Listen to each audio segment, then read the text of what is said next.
अस्सलाम वालेकुम। आज मैं आप लोगों के साथ आम और पुदीने की चटनी की रेसिपी शेयर करूंगी। इस रेसिपी के लिए जो चीज़ें मैं इस्तेमाल कर रही हूँ वो ये है। इसके लिए मैंने ये 250 ग्राम तकरीबन 1 पाव के करीब मेरे पास आम है। ये मेरे फ्रीज किए हुए हैं। आप इसकी जगह जो आप फ्रेश मिलते हैं वो लें। और ये 50 ग्राम मेरे पास धनिया है जिसको मैंने धो के काट लिया है। और 50 ग्राम ही मेरे पास पुदीना है, इसको मैंने धो के काट लिया है। और 4 से 5 हरी मिर्चें हैं, 3 जवे लहसुन के हैं, हाफ टी स्पून नमक है और 1 टीस्पून के करीब चीनी। सारे आम मशीन में डाल देंगे। साथ ही हरी मिर्ची, लहसुन और चीनी और नमक डाल देंगे, भी डाल देंगे।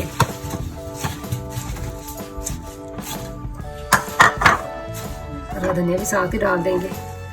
इसको एक दफा चलाएंगे, वो सब बैठ जाएंगे नीचे। थोड़ा सा पानी डालेंगे, डाल देंगे। तो मशीन को स्टार्ट करते हैं।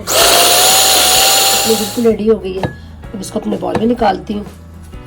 ये मोटी मोटी चटनी अच्छी लगती है, तो अगर आप चाहें तो आप इसको दूसरे जग में भी बना सकते हैं, लेकिन इसमें ये मोटे मोटे चंक्स मुंह में आते हैं तो इसमें इसका फ्लेवर बड़ा अच्छा लगता है इस तरह के। तो आप इसको ज़रूर ट्राई करें।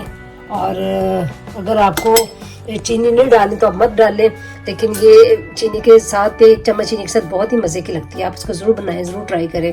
मुझे दुआ में याद रखिए। इंशाल्लाह अगली वीडियो के साथ मिलते हैं। अल्लाह हाफिज़।